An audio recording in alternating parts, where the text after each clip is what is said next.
मेरे प्यारे देशवासियों, नमस्कार। साल 2026 का यह पहला मन की बात है। कल 26 जनवरी को हम सभी गणतंत्र दिवस का पर्व मनाएंगे। इसी दिन हमारा संविधान लागू हुआ था। 26 जनवरी का ये दिन हमें अपने संविधान निर्माताओं को नमन करने का अवसर देता है।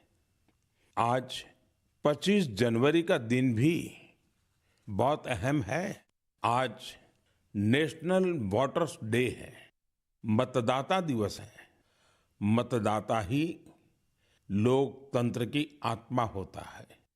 साथियों, आमतौर पर जब कोई 18 साल का हो जाता है, मतदाता बन जाता है, तो उसे जीवन का एक सामान्य पड़ाव समझा जाता है।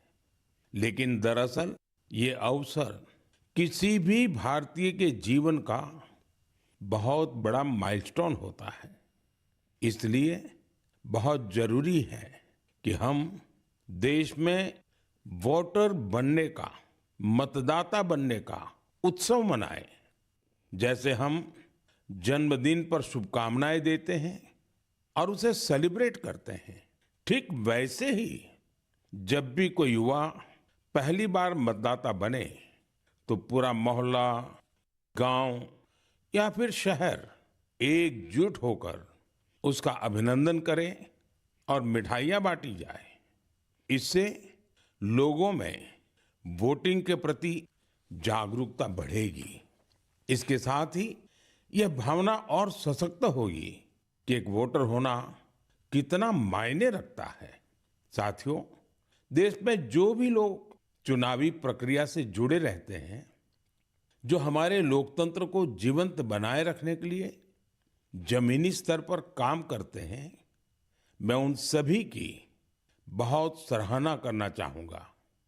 आज मतदाता दिवस पर मैं अपने युवा साथियों से फिर आग्रह करूंगा कि वे 18 साल का होने पर वोटर के रूप में खुद को जरूर रजिस्टर करें।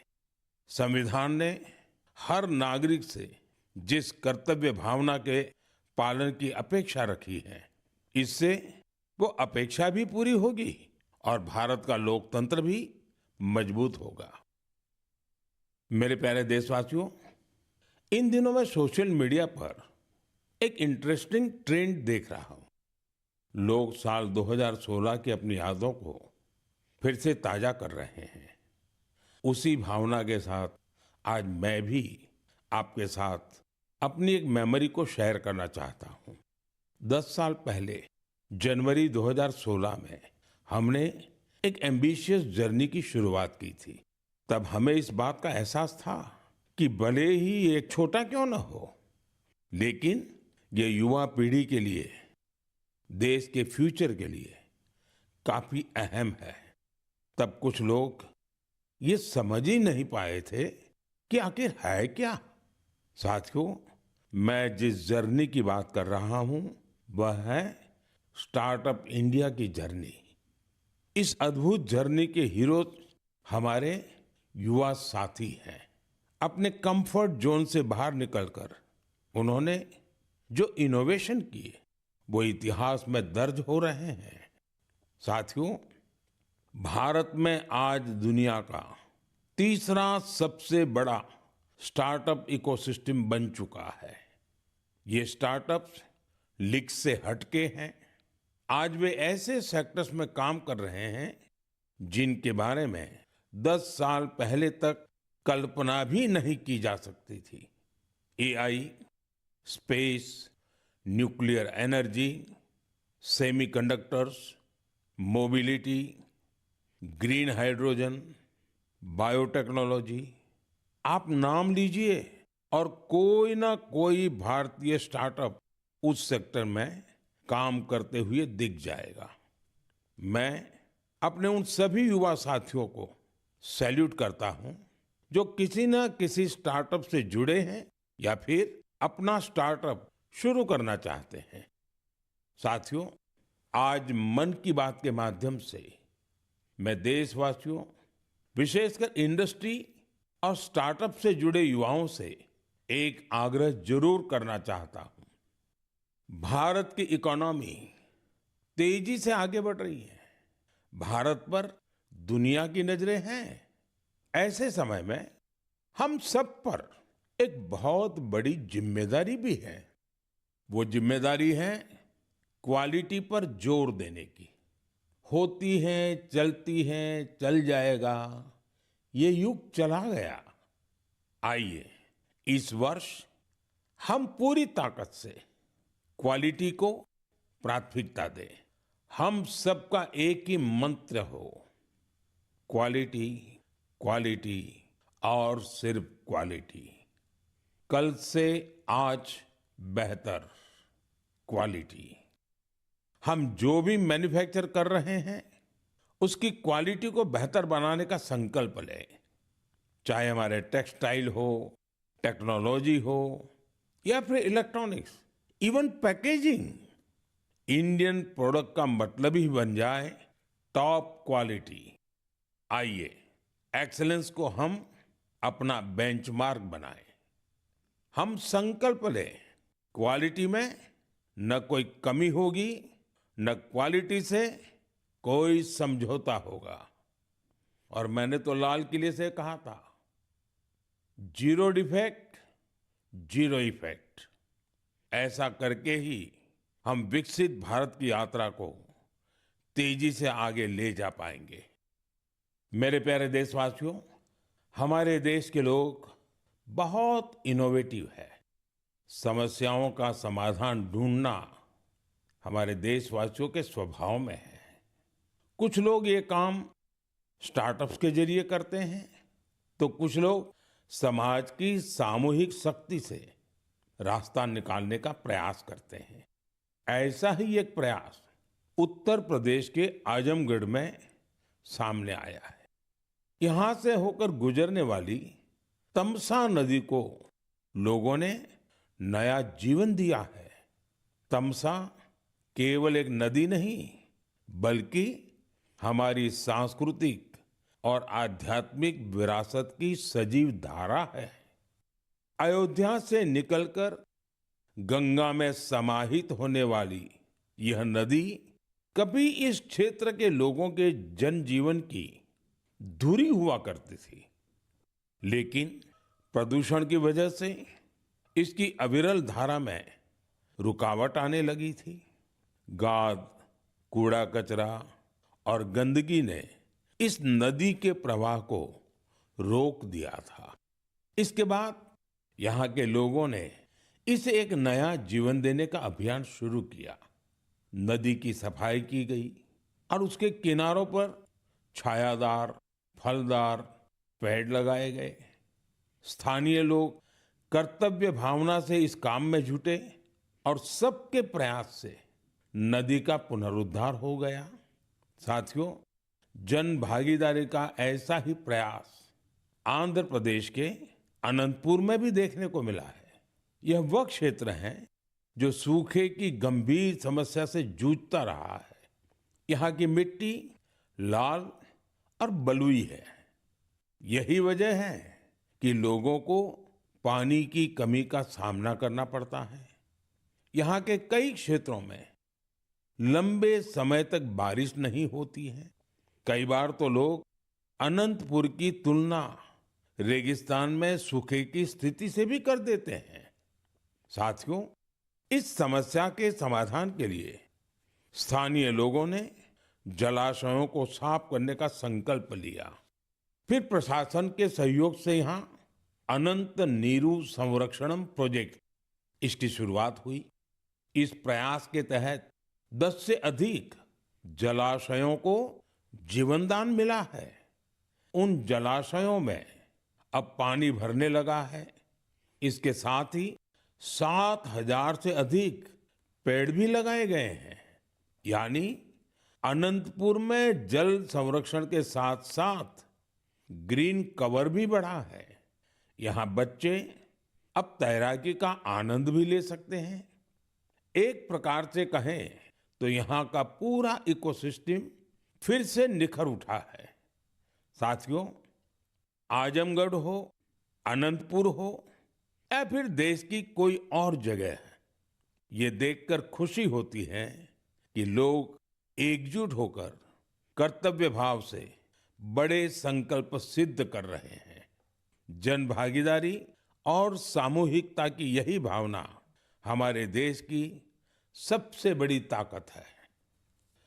मेरे प्यारे देशवासियों, हमारे देश में भजन और कीर्तन सदियों से हमारी संस्कृति की आत्मा रहे हैं।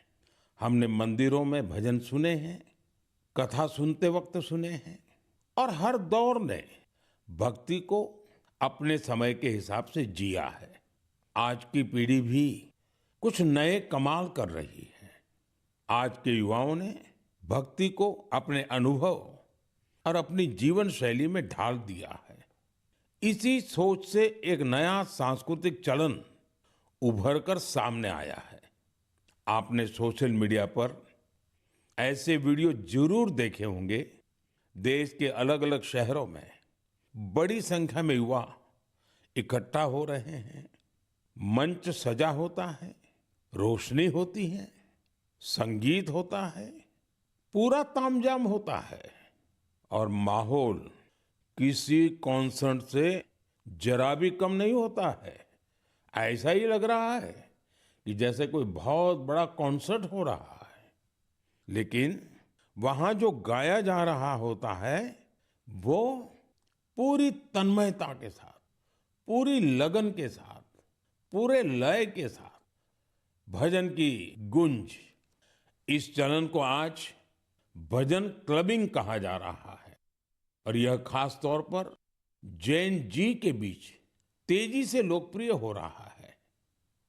यह देखकर अच्छा लगता है कि इन आयोजनों में भजन की गरिमा और शुचिता का पूरा ध्यान रखा जाता है। भक्ति को हल्केपन में नहीं लिया जाता। न शब्दों की मर्यादा टूटती है और न ही भाव की। मंच आधुनिक हो सकता है, संगीत की प्रस्तुति अलग हो सकती है, लेकिन मूल भावना वही रहती है। आध्यात्म का एक निरंतर प्रवाह वहां अनुभव होता है। मेरे प्यारे देशवासियों, आज हमारी संस्कृति और त्योहार दुनिया भर में अपनी पहचान बना रहे हैं। दुनिया के हर कोने में भारत के त्योहार बड़े उत्साह और उल्लास के साथ मनाए जाते हैं। हर तरह की कल्चरल वाइब्रेंसी को बनाए रखने में हमारे भारतवंशी भाई बहनों का अहम योगदान है। वो जहां भी हैं, वहां अपनी संस्कृति की मूल भावना को संरक्षित कर और उसे आगे बढ़ा रहे हैं।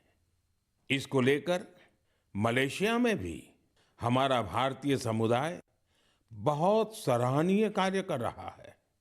आपको यह जानकर सुखद आश्चर्य होगा कि मलेशिया में 500 से ज्यादा तमिल स्कूल है। इनमें तमिल भाषा की पढ़ाई के साथ ही अन्य विषयों को भी तमिल में पढ़ाया जाता है। इसके अलावा यहाँ तेलुगु और पंजाबी सहित अन्य भारतीय भाषाओं पर भी बहुत फोकस रहता है।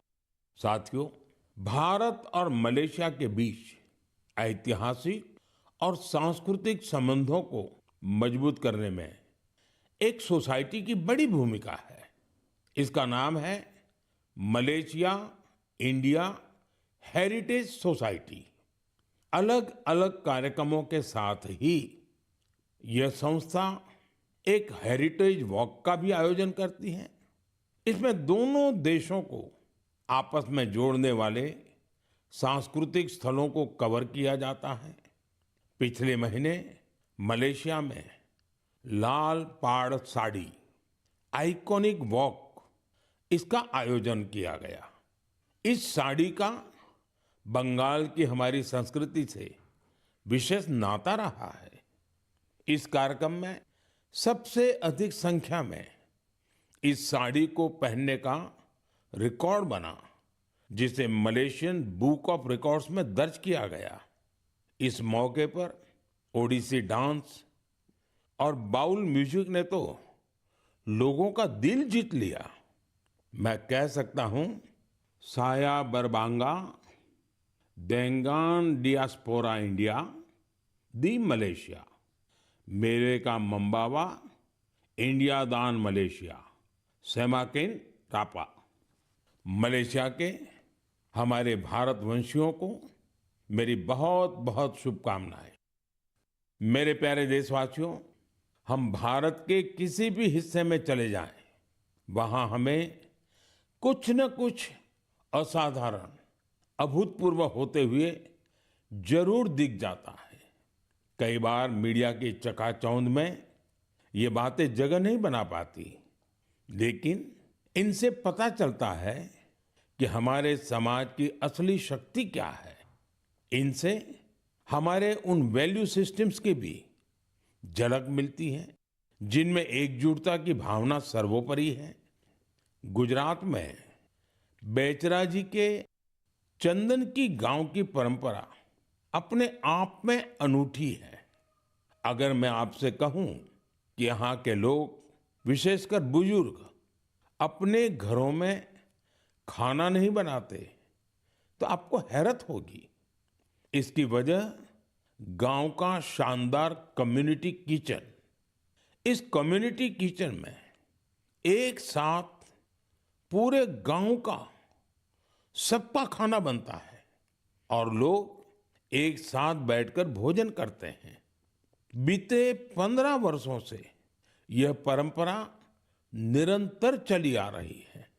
इतना ही नहीं, यदि कोई व्यक्ति बीमार है तो उसके लिए टिफिन सर्विस भी उपलब्ध है, यानी होम डिलीवरी का भी पूरा इंतजाम है।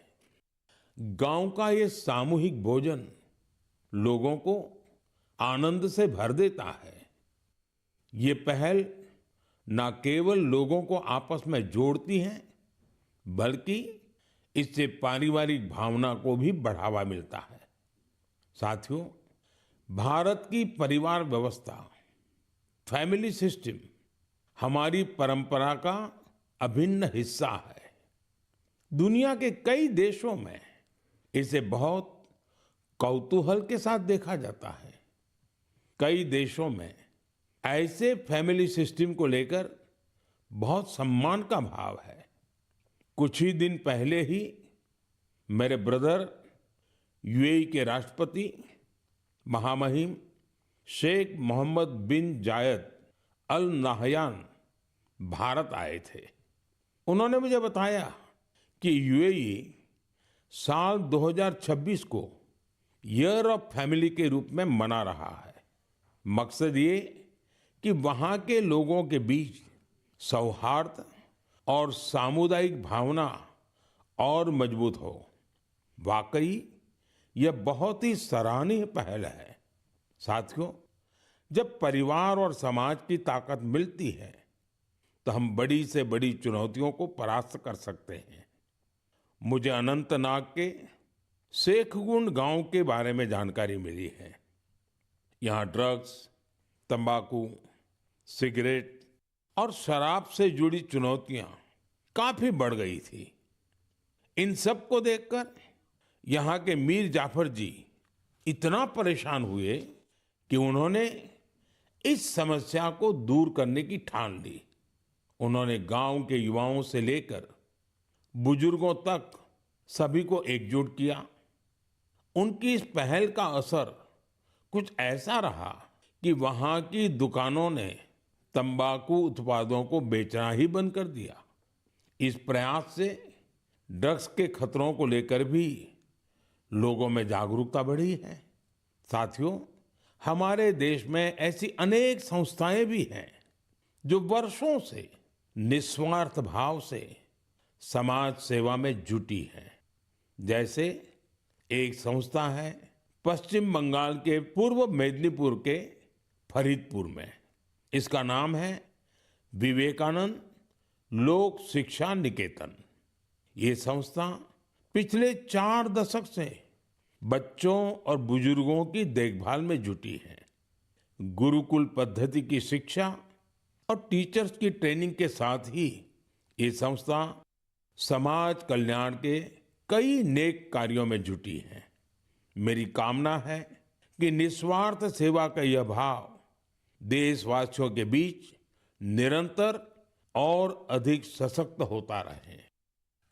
मेरे प्यारे देशवासियों, मन की बात